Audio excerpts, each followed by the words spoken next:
Hey guys, Victor here coming at you with another deck profile, and today's focus is going to be on Yubel, which in all honesty is a really solid deck as of right now. It's definitely not tier 1, but it's like right on the edge of it. It's without a doubt like a very high tier 2, and it can very easily take wins off of so many different decks. However, it's still missing a bunch of very crucial pieces that'll help propel it into tier 1 status, such as like the Fiendsmith engine, which while not entirely needed, does help with your consistency. And more importantly, Phantom of Yubel, which will hopefully be releasing in the Battles of Legend next month. But even so, this deck is still very good at what it does, and like I said, it's only going to get better. So, with that out of the way, let's just jump straight into the deck profile. Now, as always, we're going to be starting off with the monster lineup first. So we're of course going to be playing 3 Spirit of Yubel, because let's face it, the entire deck pretty much revolves around Spirit being able to summon itself and activate its effects. And the most important of these effects happens to be its on summon effect, where if this card is special summoned, you can either search or set any spell or trap in your deck that specifically mentions Yubel. So this gives you access to key cards like Mature Chronicle, Eternal Favorite, and most important of all, Nightmare Pain, which are all really fantastic cards that ideally help you set up the board that you want to be able to win the game as easily as possible. But just be aware that there is another card that we play called Nightmare Throne, which is also phenomenal, but it cannot be searched off a Spirit of Yubel because at no point during its card text does it specifically mention Yubel. Every time Yubel is brought up in Nightmare Throne, it's also followed by monster immediately. So that small little technicality does matter a lot. So just be aware. But even so, being able to get something like Nightmare Pain is still more than enough to ensure that your boards are impressive. So yeah, just be aware. And then to accompany our 3 Spirit of Yubels, we're playing 3 Samsara D Lotus. This card pretty much has one purpose and one purpose only, and that's to tribute it to be able to special summon a Yubel monster from deck. So while this can special summon the original Yubel, we're pretty much always just going to special summon Spirit of Yubel in most cases, just because, like I said, we want to get the Spirit access as soon as possible to be able to search or set the spell that we pretty much need for the whatever situation happens to come up. So yeah, and this card does have other effects too, right?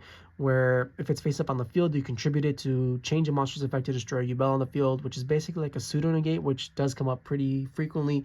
And the other effect where during the end phase, if you control a face up Yubel, you're able to either add this card to your hand or special summon it. But that effect honestly doesn't come up too often, just because if we do have a Yubel on the field, we're typically going to try to like link it off or exceed summon with it. So this card is just basically like another card that we have in the grave. But even so, you know, like I said, we still have to play 3 of this just because it gives us insta access to Spirit pretty much whenever we want. Then for the final 3 of the Yubel engine, we're playing 3 Gruesome Squirmer. Now this card is honestly pretty crazy just because it does so much for the deck, right? So first off, it's an extender, and by that it's able to be an extender because as long as you control a face-up fiend monster, you can special summon this card from your hand, and that's a quick effect. So that means you can do it during your turn and your opponent's turn. Now, why might that matter? Well, that's because it has an additional add-on effect to the special summon where after you special summon this card, you can, it's optional, you don't have to, but you can destroy a face-up monster that mentions Yubel or is Yubel.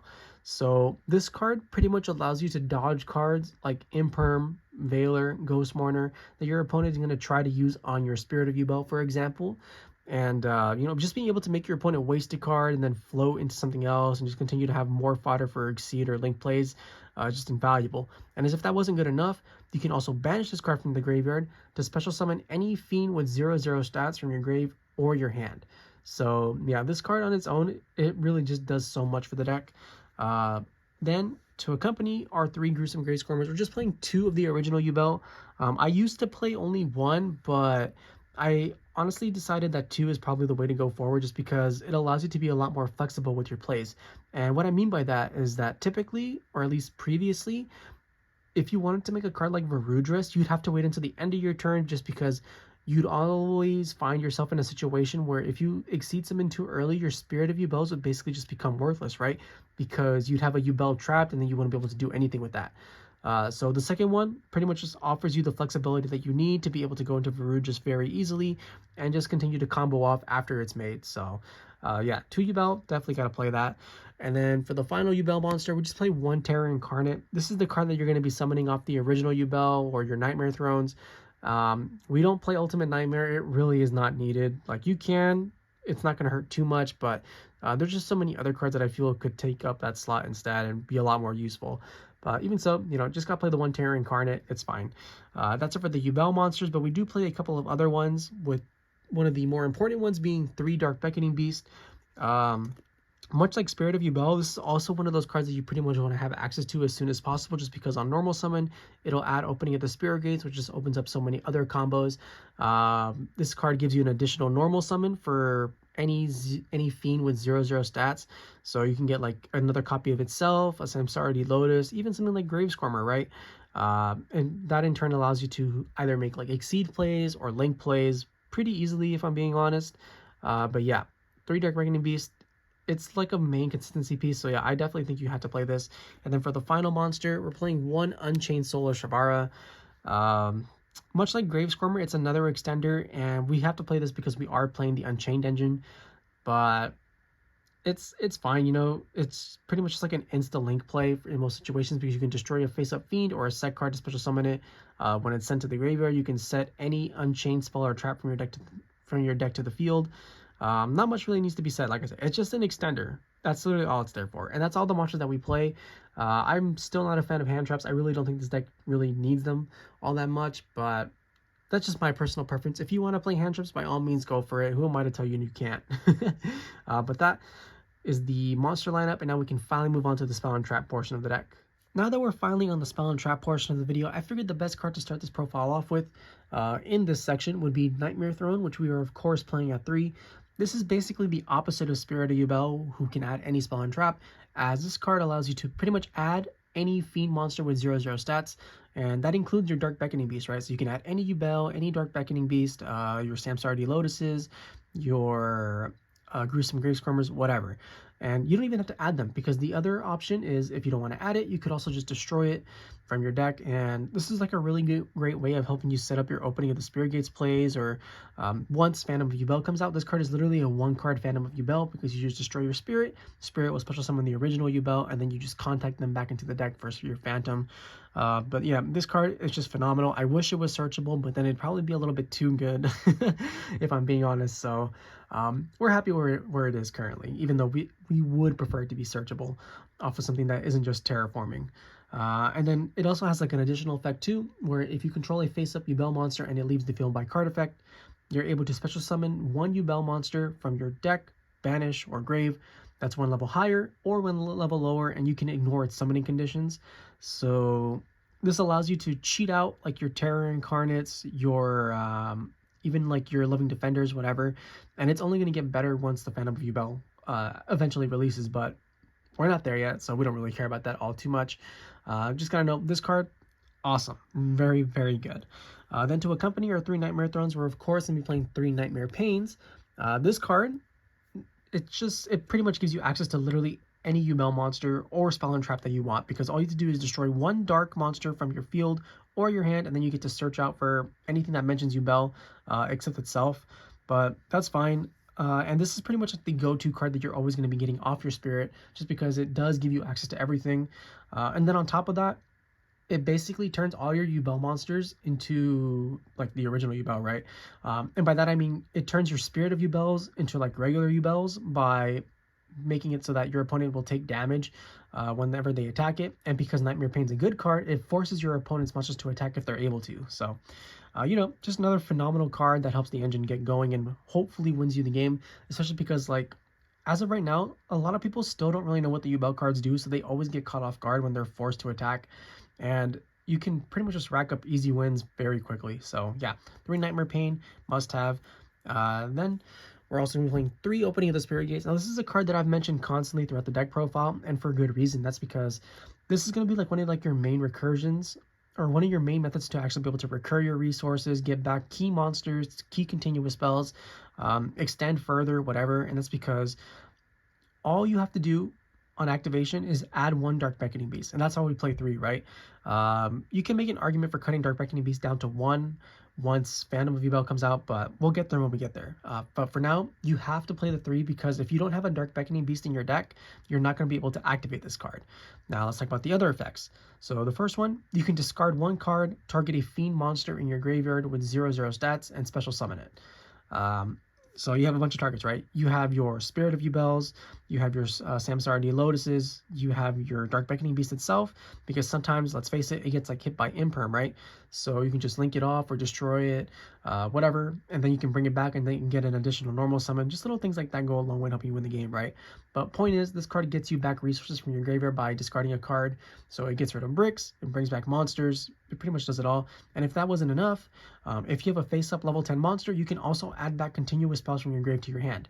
So if you have, for example, 2 opening of the spirit gates, you basically have like a pseudo infinite combo where you discard the opening of the spirit gates, you bring back a Yubel, and then once the Yubel hits the field, you're gonna activate your opening of the spirit gates again to add back the card you discarded, and then you can keep doing that every single turn. So this card literally replaces itself and gets you back key resources. I just love it. It's so good. Then to go with that, we're going to be playing some board breakers since we're not playing hand traps, and the first one we're playing is 3 Triple Tactics Talent, which it's okay. You know, the format is pretty hand trap heavy, so whether you're going first or second, this card is pretty much always going to be live. And thanks to the loss of cards such as Baron de Flor and Savage Dragon, let's face it, your opponent honestly doesn't really set up too many negates. So unless you're playing like a mirror match or whatever, this card is pretty much always going to be active at some point.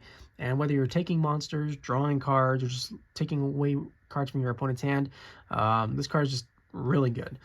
Then for the other 3 of, we're playing 3 Super Polymerization. This is probably one of like the bigger iffy ones, and I don't really know how to feel about it. So I love Super Poly, but that's only because like it's good in like at my local level, just because I don't really play against like fire decks all that often. But if it was more heavily populated by fire decks, this card would be terrible, because let's face it, those end boards just don't do anything with they don't lose to super poly essentially, as they constantly have different attributes, and the only way you're going to super poly them for the most part is if you're able to get a Yubel on the field and go into Loving Defender. But if this was like a higher level event, or if I was taking this to a higher level event, this would definitely be cut to at least probably like just 1, so that you'd have something to search off Mature Chronicle. But and they would be moved to the side instead. But for now, 3 is perfectly fine, just because we're not taking this too seriously just yet. And then for the final 3 of in the deck, when it comes to spells, we're playing 3 Pot of Prosperity, just a really good general consistency card. You're typically not going to be using like half of your extra deck anyways, so just being able to dig 3 to 6 cards deep is just invaluable. And that's it for the 3 ofs, and then we play a bunch of 1 ofs, being the 1 of Mature Chronicle, who gets a counter for every single time you special summon a Yubel or a monster that mentions Yubel. And it's very easy to get 5 counters on this to search out Super Poly. But all of its other effects, besides the one that banishes from deck, are honestly really solid, because you can reborn a Yubel from your graveyard, which is great for when you get hit by like Nibiru if you decide to be a little bit greedy. You can add back banished cards, which is really good at helping you get back key resources like your Gruesome Grave Squirmer. You can destroy a card on the field, and you can do Super Poly. Like I said, we don't care about the banish from deck, but those other 4 effects all come up eventually. Then you have the 1-for-1, which is just there to help you get your Gruesome Grave Squirmers and your Samsara D Lotuses onto the field a lot more easily. You have your 1 Called by the Grave, because, like I said, this is still somewhat of a pretty heavy hand trap format, so having the 3 talents plus Call by the Grave should help you ensure that your plays actually resolve, but it's not guaranteed. But still, it's nice to have the insurance. And then for the final spell, we play the 1 Terraforming to be able to search out our Nightmare Thrones a little bit more easily, and hopefully just, you know, combo off. But yeah, that's it for the spells. And then for the traps, we just play the 1 Eternal Favorite along with the 1 Abominable Chamber of the Unchained. I still prefer this one, and this is the Reborn instead of the Pop. Just because typically with the way that I play it, I tend to link off my Rage and my Yamas for like an Apollousa, for example. So that means I'm not going to have the Rage on the field, but with this, you don't really care, because you can just bring it back. And it doesn't target either, so if they like DD Crow your Rage away, it's fine. You can just bring back your Yama or your Sharvara, and then you'll have fodder for the next turn, hopefully. And with that, that's the main deck, 40 cards like always, and now we can finally move on to the extra deck. Now, when it comes to the extra deck, I decided to start with the Exceed monsters first, so as a result, we're playing the 1 number 65 Djinn Buster, and this is one of those cards that you can only make through your Dark Beckoning Beast when you open up multiples, which, let's face it, does happen pretty often, since they are able to be searched off of, not by themselves, but, you know, you go normal Beckoning Beast, add Opening of the Spirit Gates, activate Opening of the Spirit Gates, or add Dark Beckoning Beast. So if your hand is already pretty solid, you just go straight for the Djinn Buster. And if not, you can start with like making a potential link play for your link monsters. But either way, both are really solid. I just prefer this one. And then all you have to do is touch 2 materials, and then you negate that monster's effect. So it protects you from, you know, Veiler, Nibiru, Ghost Motor, Ghost Ogre, which is very popular and does hurt this deck somewhat. And you get to burn them for 500 on top of that. So, you know, just a really solid card to help ensure that your plays resolve. Then we have one Varudras, the final bringer of the end times, which is basically just an omni negate. You detach one material, negate a spell, trap, or monster effect. And if you want, you can detach one more to destroy a card on the field, which does come up sometimes, but we basically just want this for like an omni negate because let's face it, there are cards such as Evenly Matched or Harpy's Feather Duster, Lightning Storm, you know, just mass board wipes that this deck does struggle with. So having Varudras to be able to negate that and help ensure that our board actually sticks around is just invaluable. Then for the other exceeds, you play the one Superdreadnought Rail Cannon Gustav Max, the touching material, burn for 2k. And your Superdreadnought Rail Cannon Juggernaut Liebe, which you stack on top of your Gustav Max.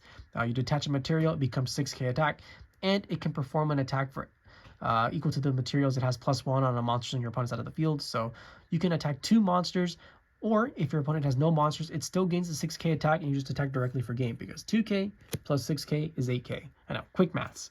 And that's it for the Exceed monsters. And then we play a bunch of links. So we play the one Relinquished Anima, which we can make pretty easily since we play a couple of level 1s in the form of Gruesome Squirmer and Samsara D Lotus. It's just great at helping you bait cards or taking away key resources from your opponent when they decide to not play around the extra monster zone, which happens more frequently than you think. We play the one Dharc, the Dark Charmer Gloomy. There are still a lot of dark monsters being played in the form of cards like Bestials and Diabellstar. So you're able to take key cards like that and just help you link climb further, or even if you don't want to link climb with this, right? Making this card honestly isn't the end of the world, especially during your turn or your opponent's turn, because if it's your turn, you can just like crash. You can make this, and you can crash into an opponent's monster and then activate its effect to search out whatever combo piece you may need, right? Whether it's like a Spirit of Yubel, Samsara D Lotus, and Gruesome Squirmer, whatever. So being able to add any dark monster with 1500 attack or less does come up pretty frequently. So yeah, gotta play the one Dharc. And then for the other Link 2s, we play the one Muckraker from the Underworld. As of right now, this card is okay. I just don't really like relying on it too much. This is definitely more of like a plan B type of card, just because I don't really enjoy getting locked out of my extra deck, whether it's through the train cards or the Varudras or the Apollousa that we will be playing. Because when you activate this effect, you just discard a card to reborn a fiend, but for the rest of the turn, you can only special summon fiends. So yeah, just be aware, you have to be a little bit careful when using a card like Muckraker. Then we're playing the Unchained links, being the one Unchained Soul Lord of Yama. You can play 2, but honestly, it very rarely comes up. At least in my personal experience. I know it's different for everyone else. But on summon, this card is just going to search out Sharvara. And then Sharvara, like I said, is another extender where you can pop cards, summon itself. And then depending on what you pop, you get additional effects. And when it's sent to the grave, you get to set a trap or a spell. But we only play the trap. But yeah. It really shines with its graveyard effect, though, where if a card you control is destroyed, you can banish this card from the graveyard and add any fiend from your grave to your hand. So this is a great way that you can pretty much, when your resources are getting destroyed, you can banish this and add back like a Spirit of Yubel, and then help ensure that you can actually continue to play during your next turn. So yeah, pretty solid. And then for the other Unchained monster, we're only playing the one Unchained Soul of Rage. I don't really like the red guy. I think this is honestly perfect. And what Rage does is you can target a special summon monster your opponent controls and then link with it. So, you know, it does come up pretty often. It's a really annoying card for your opponent to have to deal with, especially because what you make with it is typically going to be SP Little Knight, and SP Little Knight, when link summoned with a extra deck monster, is able to banish a card on the field, and because you're using it with Rage, you're going to be able to banish something pretty much every single time.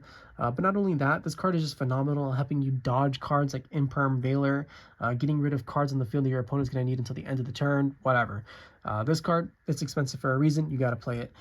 Then for the final link monster, it's the Apollousa bow, the goddess that was mentioned earlier. You're typically going to make this off of after your Unchained plays resolve. And by that I mean you're going to have your Unchained Soul Lord of Yama with your Unchained Soul of Rage. And from there, you're just going to link those two off into your Apollousa bow, the goddess, to help ensure that you also don't get blown out by cards like Veiler or Nibiru, which, like I said, a lot of people are currently playing because this is still a very hand trap heavy format. And that's it for the links. And then for the fusions, we play our super poly targets, being the one Mud Dragon of the Swamp, the one Garura Wings of Resonant Life, the one Predaplant Dragos Tapelia, and then lastly the one Yubel, the Loving Defender Forever. And with that, That's the Yubel deck. I hope you guys enjoyed it. If you did, please feel free to like, comment, subscribe, and I'll catch you guys next time. See ya!